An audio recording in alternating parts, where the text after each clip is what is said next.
Doctor है नहीं, जैसे कि आई में कोई डॉक्टर नहीं है जी। तो आई में जो काम करती हैं वो ईएनटी की डॉक्टर ही कर लेती है। पहले आई ईएनटी सब एक था, अभी सब अलग अलग हो गया था, है ना।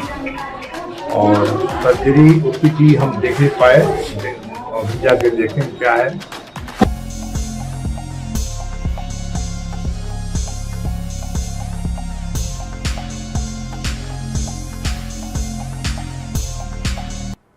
नमस्कार, आप देख रहे हैं बेगूसराय न्यूज प्लेटफॉर्म और मैं हूं आपके साथ खुशी। आइए रुक करते हैं आज की बड़ी खबर की ओर। स्वास्थ्य विभाग के रीजनल एडिशनल डायरेक्टर की टीम द्वारा सदर अस्पताल का निरीक्षण, मची खलबली। बेगूसराय सदर अस्पताल बेगूसराय में उस वक्त अचानक हड़कंप मच गया जब स्वास्थ्य विभाग के regional additional director doctor Virendra Kumar के नेतृत्व में 5 सदस्यीय टीम ने बुधवार को निरीक्षण करने आ धमके। निरीक्षण के दौरान स्वास्थ्य सेवा में कई खामियां नजर आई हैं, जिसे ठीक करने का निर्देश सिविल सर्जन को दिया गया है। Munger regional director doctor Virendra Kumar ने बताया कि सदर अस्पताल के ओपीडी, अल्ट्रासाउंड, एक्सरे, पैथोलॉजी सहित विभिन्न क्रियाकलापों का निरीक्षण किया है। ओपीडी में 2 चिकित्सकों को रहना चाहिए, लेकिन मात्र 1 चिकित्सक के रहने से सिस्टम में कमी है। ओपीडी पंजी में चिकित्सक की कमी के कारण सब कुछ सही तरीके से नहीं लिखा जाता है। आंख विभाग में डॉक्टर नहीं है, सर्जरी में भी कमी है। एनसीडी सेल ठीक है, लेकिन वहां भी सभी मशीन उपलब्ध नहीं है। दांत के डॉक्टर सिर्फ दांत उखाड़ते हैं, इससे अधिक सुरक्षा उपलब्ध नहीं है। सुविधा के लिए सिविल सर्जन को निर्देश दिया गया है। डेंटल के पूरी सर्जरी की व्यवस्था की जाएगी। पैथोलॉजिस्ट नहीं है, एलटी से काम चलाया जा रहा है। अल्ट्रासाउंड के विशेषज्ञ नहीं है, कुछ लोग सीखकर ही किसी तरह से काम कर रहे हैं। एक्सरे में ट्रेंड टेक्नीशियन नहीं है। यहाँ एक्सरे केंद्र सरकार और एजेंसी के समन्वय से चलाया जा रहा है, इसकी व्यवस्था को भी दुरुस्त किया जाएगा। उन्होंने कहा कि सभी कमियों के संबंध में सिविल सर्जन को निर्देश देने के साथ ही बिहार राज्य स्वास्थ्य समिति को लिखा जाएगा। जल्द ही यहाँ सभी व्यवस्था दुरुस्त करने की कोशिश की जाएगी। देखिए, पहले मैं अपना इंट्रोडक्शन देता हूँ। मैं RAD मुंगेर, RAD का फुल फॉर्म हुआ regional additional director. My name is doctor Virendra Kumar. तो हमारे अंडर में 6 जिला है, उसमें से बेगूसराय भी है। और आज मैंने खास करके बेगूसराय अस्पताल के विभिन्न क्रियाकलापों या विभिन्न क्षेत्रों का अध्ययन करने के लिए आए हैं। अभी तक हमने ओपीडी देखा, पैथोलॉजी देखा, अल्ट्रासाउंड देखा, एक्सरे भी देखा। कुछ में कुछ कमी है, जैसे कि ओपीडी में पेशेंट की संख्या बहुत हो जाती है।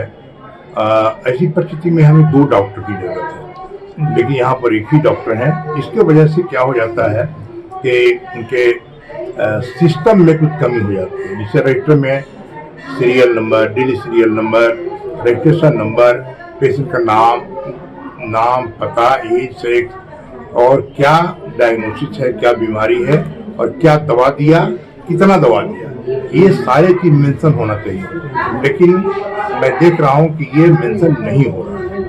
शॉर्टकट में लोग भाग रहे हैं। मैं सारे डॉक्टर को इंस्ट्रक्शन दे रहा हूँ कि ये आप जरूर कीजिए। तो ये लगभग सभी ओपीडी में मैंने ये देखा, तो उनको मैंने इंस्ट्रक्शन दिया कि आप इसको सुधारिए।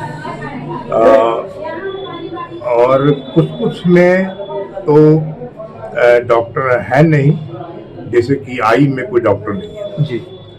तो आई में जो काम करती हैं वो ईएनटी की डॉक्टर ही कर लेती है। पहले आई ईएनटी सब एक था, अभी सब अलग अलग हो गया था, है ना। और सर्जरी ओपीडी हम देख नहीं पाए, और जाके देखें क्या है। फिर एनसीडी डिपार्टमेंट देखा जी। एनसीडी सेल बहुत अच्छा है, जहाँ मैं यहाँ पर बैठे हुए हैं जी। तो एनसीडी सेल बहुत अच्छा है, रिपोर्टिंग डेली होती है। और एनसीडी क्लिनिक में कुछ इंस्ट्रूमेंट की और जरूरत पड़ती है, जैसे कि आपको ग्लूकोमीटर, शुगर नापने का, ब्लड प्रेशर नापने का। तो कुछ इंस्ट्रूमेंट है, कुछ इंस्ट्रूमेंट नहीं है। रह गई बात डेंटिस्ट्री का। यहाँ पर दांत के डॉक्टर हैं, लेकिन अभी फिलहाल दांत ही उखाड़ने वाला काम करते हैं। इन्होंने कहा कि मेरे पास उतनी फैसिलिटी नहीं है कि मैं RCT कर सकूं या कुछ और ज़्यादा कुछ काम कर सकूं। तो हमने लिखा है सिविल सर्जन को कि सर ये सब सामान मंगवा दीजिए। बाकी इंस्ट्रूमेंट सब ठीक है, टेबल ठीक है ना, और बाकी कुछ जरूरत है तो मैं चाहता हूँ कि सिर्फ दांत ही निकलवाने वाला काम यहाँ पर नहीं हो जाए। यहाँ पर डेंटल सर्जरी में जो भी लेवल तक, जिस लेवल तक यहाँ पर काम होना चाहिए वो काम यहाँ जरूर होना चाहिए। इसके लिए इंस्ट्रूमेंट वगैरह सब मंगवाया जाएगा तभी हो पाएगा। पैथोलॉजी में भी देखिए यहाँ पर कोई पैथोलॉजिस्ट नहीं है, पैथोलॉजिस्ट तो नहीं है, लेकिन ये है कि LT है, लैब टेक्नीशियन, और लैब टेक्नीशियन ही यहाँ पर काम कर रही है, ठीक है ना। उसी तरह से अल्ट्रासोनोग्राफी में कोई भी DMRD या MD नहीं है, लेकिन कुछ सिस्टर लोग में सिस्टर नहीं सॉरी कुछ लेडी डॉक्टर हैं जो सीख ली है और ये लोग काम करते हैं बारी बारी से, आज उसका कल उसका, इस तरह से करके अल्ट्रासाउंड का भी काम हो रहा है ना। एक्सरे में हमने क्या देखा कि एक्सरे जरूर हो रहा है लेकिन ट्रेन टेक्नीशियन नहीं है, तो यहाँ पर ट्रेन टेक्नीशियन की जरूरत है। और ये जान लीजिए कि एक्सरे जो होता है यह बिहार सरकार का नहीं है, ये भारत सरकार और एनिक्रा एक कंपनी है जी, उसके साथ कोलैबोरेशन हुआ है ना। तो पेशेंट को यहाँ पैसा नहीं देना पड़ता है, यहाँ जो भी जांच होती है पैसा ऊपर से ही अस्पताल के बगैर भी ऊपर से मतलब राज्य स्वास्थ्य समिति से ही पैसा एनिग्रा को मिल जाता है, तो एनिग्रा को भी कोई घाटा नहीं है और यहाँ का लोग कोई काम होता है। थोड़ा सा ट्रेंड जो है उतना ट्रेंड नहीं है एक्सरे टेक्नीशियन, बस इसके बाद फिर और कहीं घूमूंगा तो बताऊंगा। तो ये थी बेगूसराय से बेगूसराय न्यूज प्लेटफॉर्म के लिए वरिष्ठ पत्रकार अवधेश कुमार की रिपोर्ट। खबरों में अब तक के लिए बस इतना ही, फिर होगी आपसे मुलाकात ऐसी ही एक और बड़ी खबर के साथ। तब तक के लिए नमस्कार और देखते रहिए बेगूसराय न्यूज प्लेटफॉर्म। ऐसे ही लेटेस्ट अपडेट्स पाने के लिए हमारे चैनल बेगूसराय न्यूज प्लेटफॉर्म को सब्सक्राइब करें और तुरंत नोटिफिकेशन पाने के लिए बेल आइकन प्रेस करना ना भूलें।